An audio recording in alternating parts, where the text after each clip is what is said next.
We are discussing radio activity. Yes sir. Radio activity में हमने पिछले लेक्चर में हाफ लाइफ टाइम के बारे में बताया था, फिर उसके पहले हमने रेडियो एक्टिविटी के लॉ के बारे में बताया था। अब आज हम देखते हैं कि सैंपल के लिए एवरेज लाइफ टाइम क्या होता है। Yes sir.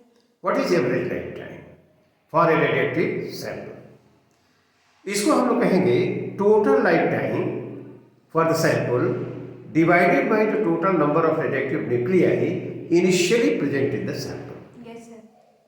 ठीक है ना।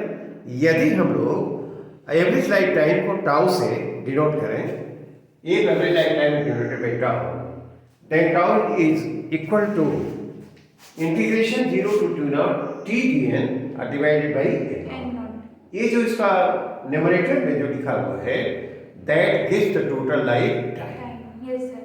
Mathematically, the total lifetime for the sample will be given by this integration 0 to n naught t dn. Yes sir. लेकिन वह ऐसा कैसे होगा, इस चीज को समझना हो कि टोटल लाइफ टाइम उतना कैसे होगा। तो देखो इसको समझें कि t और t प्लस dt है ना। Yes sir. इतने टाइम इंटरवल के बीच t और t प्लस dt के बीच dn न्यूक्लियाई डिसइंटीग्रेट करते हैं। dn न्यूक्लियाई डिसइंटीग्रेट इंटीग्रेट, ठीक है ना। Yes sir. t और t प्लस dt के बीच कितने न्यूक्लियाई डिसइंटीग्रेट करते हैं? dn nuclei of the sample disintegrate, ठीक है ना। तो t और ये जो dt है this is very small in comparison to t। Yes sir. तो ये जो डीएन न्यूक्लियाई डिसइंटीग्रेट करेंगे तो उस समय उनका जो एज होगा लगभग टी ही माना जा सकता है। Yes sir. क्योंकि dt इज वेरी स्मॉल। तो इनका जो लाइफ टाइम होगा उसको क्या लिखोगे? t प्लस टी और dn टाइम्स। Yes sir. क्यों नहीं dn टाइम्स लिखेंगे कि नहीं? ये तो यह जो होगा वो t into dn होगा। Yes sir. बोलो। हाँ। यदि t और t प्लस dt के बीच डीएन न्यूक्लियाई डिसइंटीग्रेट करते हैं तो उनका जो लाइफ टाइम हुआ वह t इंटू dn।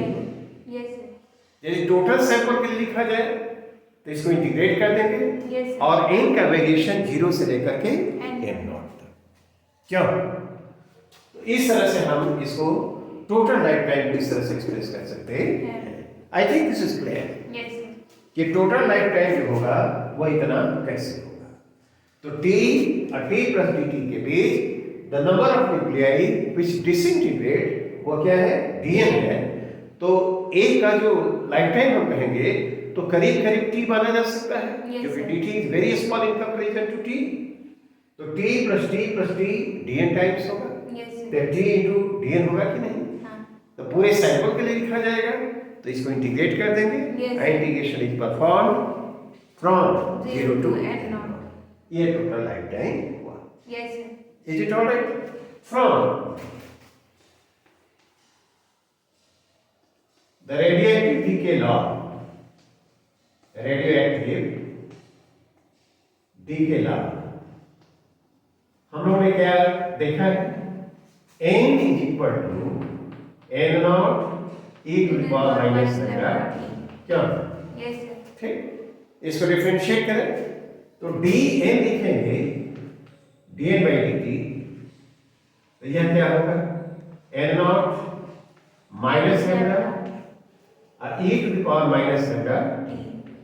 क्या? Yes sir. तो dn कितना होगा तो क्या लिखेंगे? Minus lambda n naught e to the power minus lambda t और क्या? क्या ऐसे लिखा जा सकता है? Yes sir. बोलो। हाँ। नहीं, यहाँ देख सकते हैं। तो ये dn को इससे रिप्लेस कर देते हैं यहाँ पर, यस सर। है ना। तब हम लिखेंगे their average life time can be written as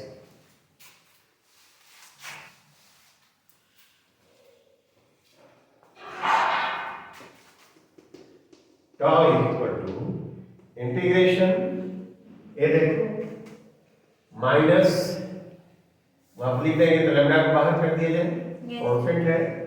n not को भी बाहर कर सकते हैं नहीं? हाँ। Lambda n naught I integration t, और ये क्या है, ये रहेगा ना dn की, टी तो रहेगा ही, और dn की जगह ये लिखना है e to the power minus lambda t, और क्या dt हाँ, तो वेरिएबल जो हुआ और डिवाइडेड बाई क्या है, n naught अब वेरिएबल जो है n नहीं, वह क्या है t। t है। तो जब ये बताओ तो जब t n जीरो होगा कब, जब टाइम t इनफाइनाइट होगा, at time t equal to infinite the number present number of nuclear will be zero, और t जीरो पर क्या होगा, n नॉट होगा। Yes sir. तो देखो n नॉट की कॉरस्पॉन्डिंग जो टाइम होगा वो जीरो, और जीरो की कॉरस्पॉन्डिंग टाइम क्या होगा, इनफिनिटी। इनफिनिट। ये लिखना होगा तो हम क्या लिख सकते हैं, n नॉट से n नॉट कैंसिल कर दिया जाए, yes sir. Minus lambda integration infinity to zero और t dt हाँ। t i to the power minus lambda t, और क्या, dt।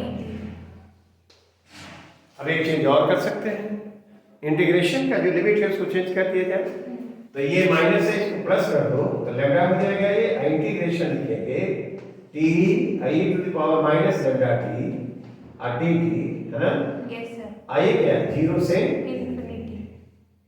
क्या यस सर। लिख सकते हैं, माइनस हटा दिया तो लिमिट जो होगा वो चेंज कर दिया। अब बताओ तो इस इंटीग्रेशन को परफॉर्म करना है तो क्या इसमें ऐसे किया जा सकता है, प्रोडक्ट ऑफ टू फंक्शंस, यहां पर t और e to the power minus lambda t, तो इंटीग्रेट का फर्स्ट क्या लिखते हैं, लिखते हैं first term integral of the second हाँ। Minus integration differential of the first integral of the second, second. Yes sir. ठीक है ना। तो tau इज इक्वल टू, देखो लैम्डा, और ये ऐसे लिखते हैं फर्स्ट टर्म क्यों, yes sir. Differential of the first term और integral of the Second. Second, क्यों, तो फर्स्ट टर्म का कितना हो गया dt, नहीं नहीं। Differential of the first, yes, ये इंटीग्रेट करना है इसको, तो देखो ये t i to the power minus lambda t dt है, यस सर। तो याद होगा तुम लोगों को, लैम्डा ये तो रहने दिया, first term integral of the second second. Yes sir. Minus integration differential of the first integral of the second, yes sir. This is the rule.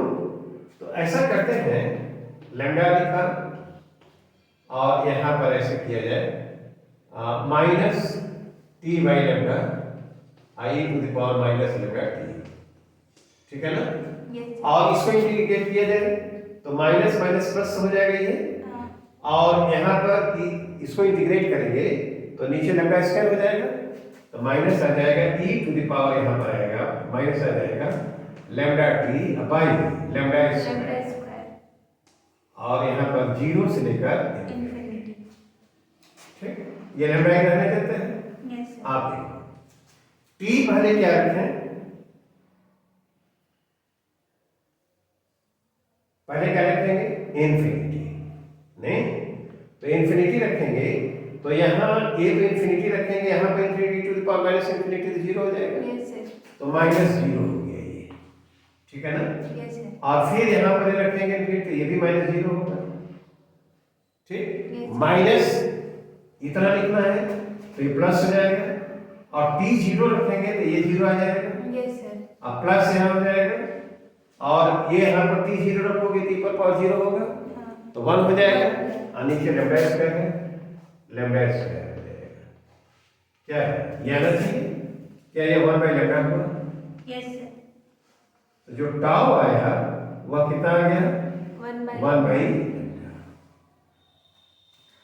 ये जो एवरेज लाइफ टाइम होगा, कैलकुलेशन इतना लंबा है, the result is so small, yes sir. ठीक है नहीं, तो जो एवरेज लाइफ टाइम सैंपल होता है that is given by the reciprocal of the D के कांस्टेंट, हाँ, डी के कांस्टेंट। तो याद रखना है average life time Average lifetime for a sample is given by the reciprocal of decay constant. the decay constant. Decay constant. Constant. क्या Yes, sir. ये हम लोग को याद रखना। Right. I think this calculation is clear. Yes, sir. तो average life time के लिए हमने लिखा वो क्या था, total life time divided by the number of radiative nuclei present in the sample initially present in the sample. Yes. ठीक है ना, तो वो हमने लिखा और फिर उसके बाद इसको कैलकुलेट किया। कैलकुलेशन के बाद जो एक्सप्रेशन आया कि tau is equal to 1 by lambda, average life time is given by the reciprocal of the Decay decay. constant. Okay, Yes, sir. Average life time और हाफ लाइफ टाइम एक variation, Yes. ठीक है ना। तो half life time को हम लोग कहते हैं टी से और एवरेज लाइफ टाइम को टाउ से डिनोट करते हैं। Half life time T is equal to life time T is equal to क्या L n two upon lambda. Yes, sir. L n two क्या 693.693 लैम्डा नहीं Yes. 0.693 और ये क्या टाउ के बराबर होगा हाँ, yes, sir. नहीं 1 by lambda. Tau equal to क्या होता है 1 by 1 बाई lambda. अभी देखा है। Yes, sir. अब देखो तो ये 0.693 जो है वह क्या 1 से लेस है, हाँ. इसे लेस है ना, तो t जो होगा t is always less than tau नहीं, Yes, sir. जो हाफ लाइफ टाइम है this is always less than average life time Yes, sir. नहीं, हाफ लाइफ टाइम जो होगा वह एवरेज लाइफ टाइम से हमेशा कम होगा. एक बात होगी। सेकंड चीज इसमें जरा देखें कि कोई रेडिएटिव सैंपल है वह अल्फा डीके और बीटा डीके दोनों एक ही साथ अंडरगो कर रहा है। Yes, sir. ये radiative sample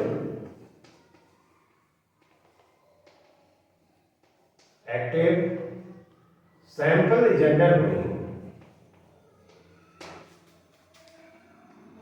undergoing alpha decay and a radioactive sample is undergoing alpha decay and beta decay. Beta decay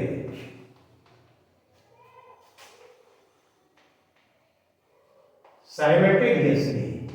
Yes, sir. Simultaneously. ये देखो ध्यान में रखना ये है कि ये सैंपल अंडरगो कर रहा है, एक न्यूक्लियस एक समय में केवल एक ही डीके अंडरगो करता है, Yes, sir. है ना।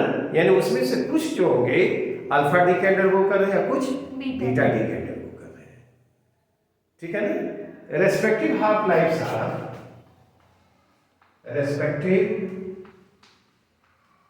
half lives are T1 and T2, ठीक है ना, Yes, sir. T1 and T2। T2. then find क्या half life time for the sample, half life time for the sample। Sample के half life time क्या होगा, तो हम लोग एक रिलेशन देखा है कि यदि डीके कांस्टेंट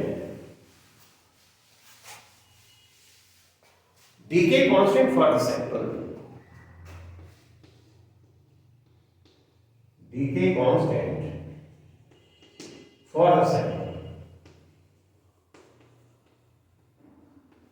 वह लिखना हो तो lambda is equal to lambda 1 plus lambda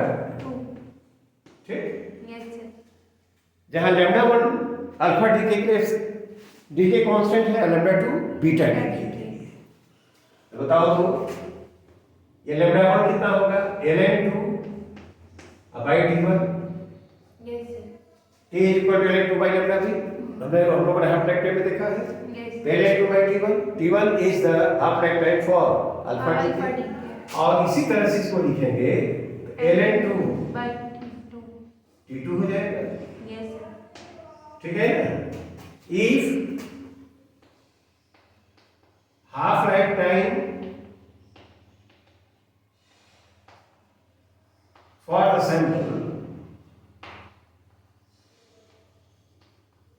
sample H T, तो लैम्डा इज इक्वल टू क्या लिख सकते हैं, ln 2 by T. Yes, sir.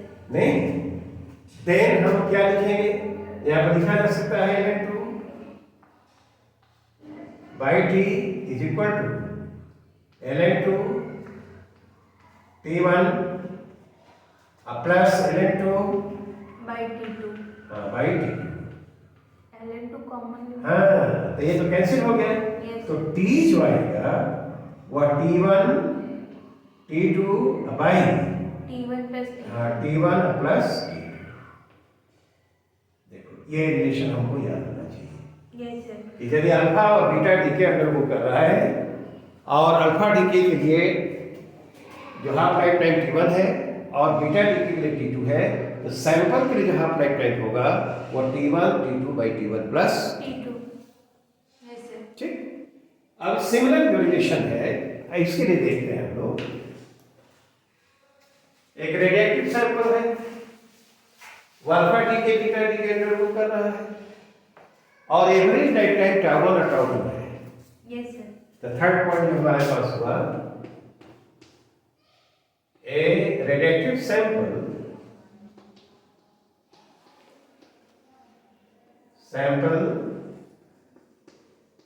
is undergoing alpha decay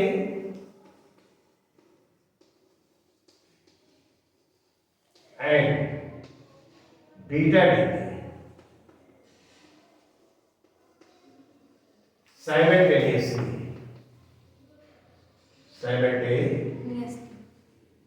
Yes. with respective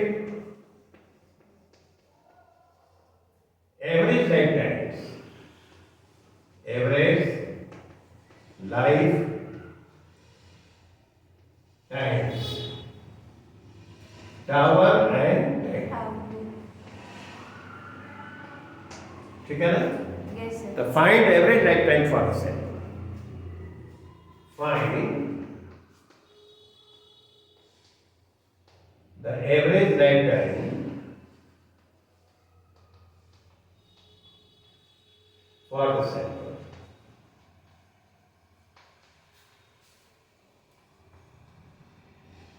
वह क्या होना चाहिए,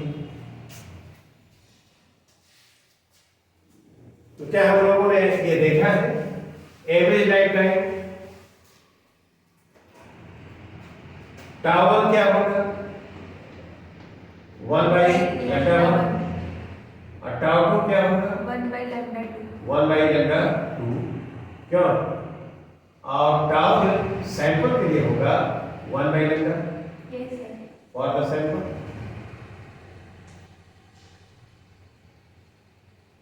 है कि नहीं। Yes, sir. और लैम्डा इक्वल टू हम लोगों ने क्या सीखा है, लैम्डा 1 प्लस लैम्डा 2। हाँ. तो लैम्डा 1 क्या लिखेंगे, 1 बाई tau 1। Yes, sir. नहीं, हाँ. Plus 1 by tau 2. 1 by tau 2 लिखा जाएगा। Yes, sir.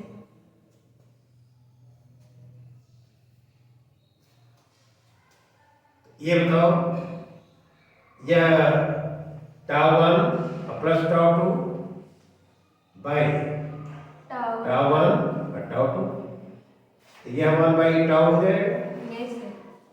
इसलिए ये tau जो अब ये आएगा वह क्या, tau 1 tau 2 by tau 1 plus Tau.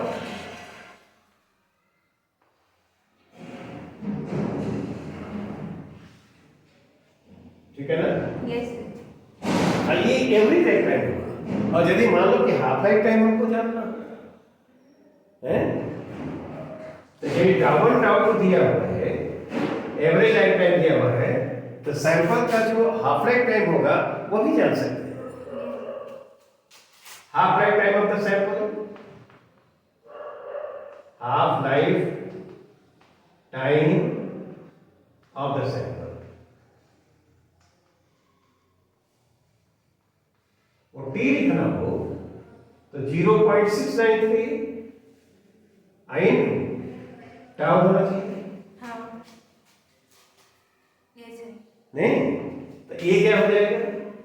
0.693 ये जो आएगा tau 1 tau 2 By tau. By tau 1 plus Tau 2.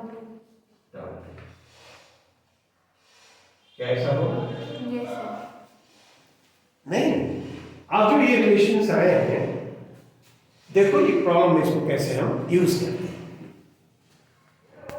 Radiated sample is undergoing alpha decay and beta decay simultaneously, ठीक है ना? Yes, sir. Some nuclei are undergoing alpha decay and some are undergoing Beta beta decay. ठीक है? A single nucleus cannot undergo both the decays simultaneously. ऐसा नहीं है. Some are undergoing alpha decay and some other are Beta decay. Average life time दोनों के लिए क्या दिया हुआ है? T naught and 4T naught. तो फॉर सैंपल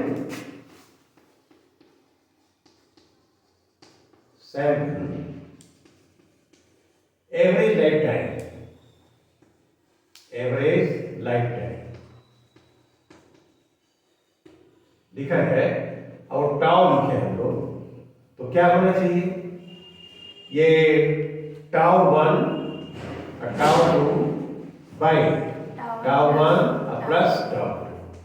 कैसा पढ़ा हम लोगों ने? Yes, sir. तो T not 4T not by T not plus 4T. 4T not, क्या ये जो आएगा 4T नॉट बाई 5 होना चाहिए, ठीक है ना? Yes, sir. Half life time for the sample, half life time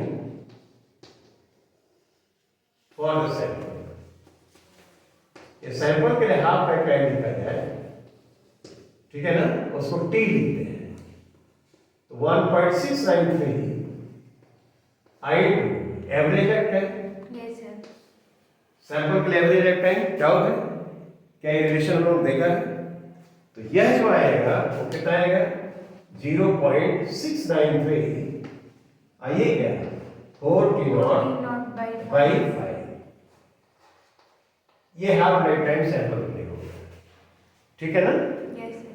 कितनी समय में 7/8 of the sample will decay? तो ये डिकेड फ्रैक्शन है। Yes, sir. Undecayed fraction for the sample क्या होगा? अनडिकेड फ्रैक्शन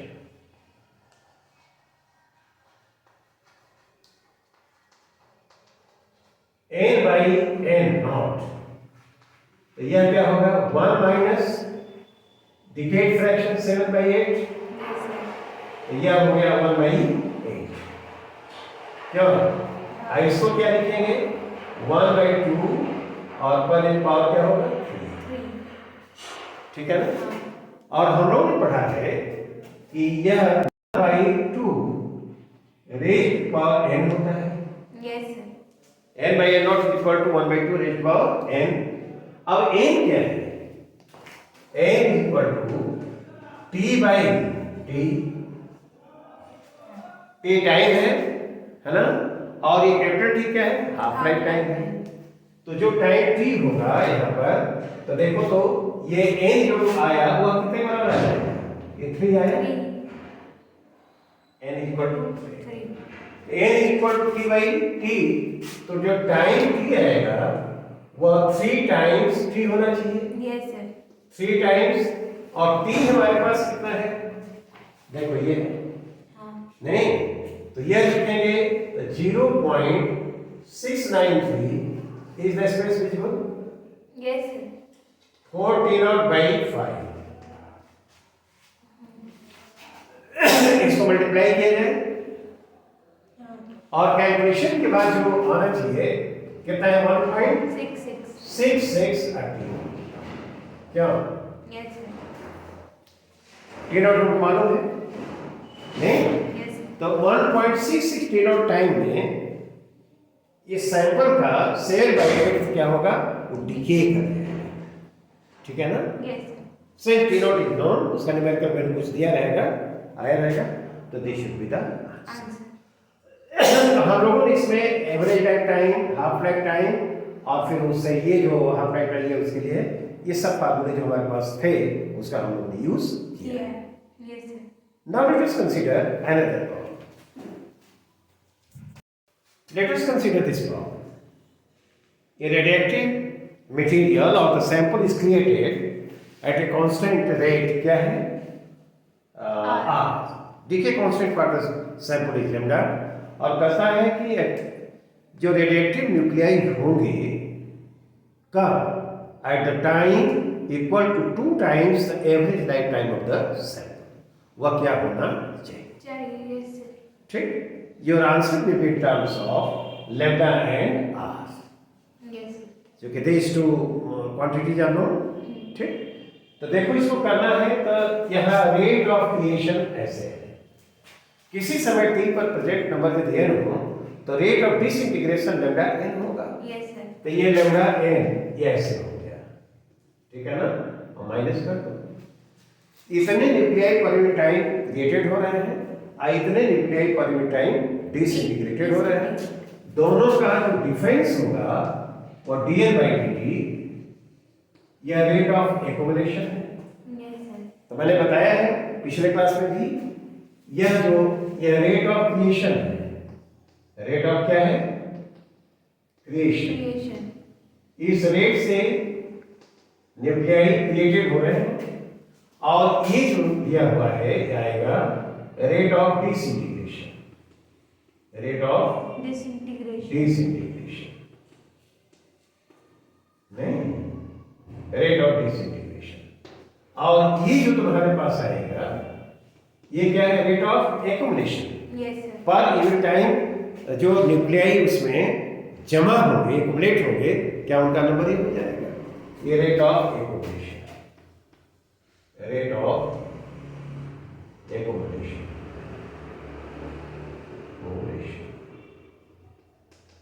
ठीक है कि नहीं yes sir इस तरह से हुआ इक्वेशन बन गया अब इसको हम लोग लिखना चाहें तो dn ठीक है ना बाई r माइनस लैम्डा और ये क्या है dt इसको इंटीग्रेट कर दिया जाए yes sir t0 पर नो न्यूक्लियाई ऑफ द है ना सैंपल प्रेजेंट इसमें यह लिख देना चाहिए होना चाहिए था सैंपल ऑफ डीके कांस्टेंट इतना एट कांस्टेंट रेट इतना find the number of radiative nuclei time t equal to 2 times the इतना ये लिखना है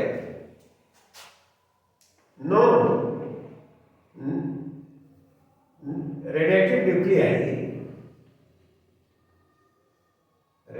न्यूक्लियाई are initially present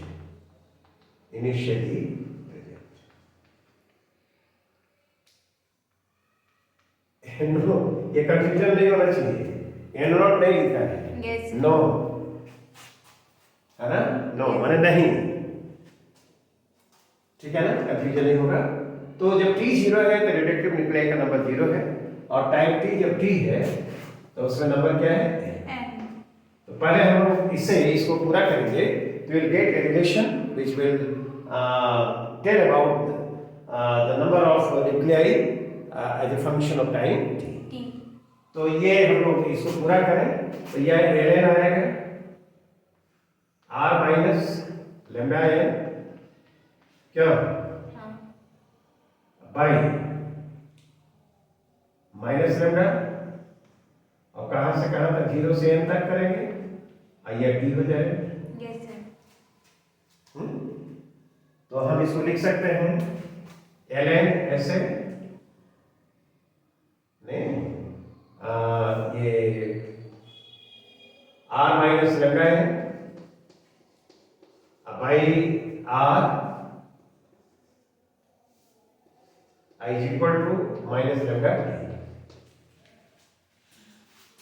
पहले इनकी जगह रखा, फिर ये रख दिया, तो ये आएगा ना Yes, sir. ln r minus lambda n minus ln r आएगा, तो log a minus log b equal to log a by b। हाँ. तो ऐसे लिखिए, तो r minus lambda n by r and this is equal to e to the power Minus minus lambda lambda. t. ठीक है, तो r कितना होगा माइनस लैम्डा n, तो ये r इधर आ जाएगा, क्या है, Yes, sir. तो लैम्डा n लिखेंगे, तो this should be equal to r bracket में 1 minus E to the power minus lambda t, क्या देखो तो होगा ना, Yes, sir. तो a कितना होगा, तो हमारा आ जाएगा r by lambda r 1 e to the power minus lambda, Lambda t. क्या ये है, Yes, sir. ये रहा n number of nuclei present in the sample at the function of time t। T. Here हम लोगों ने क्या देखा है, t is equal to 2 times tau है, Yes, sir. Average life time का 2 टाइम्स है, 2 times, sir. तो 2 बाई लैम्डा हो जाएगा, Yes, sir. है, होगा कि नहीं होगा, हाँ. इसलिए n जो आएगा वो कितना आएगा, r बाई लैम्डा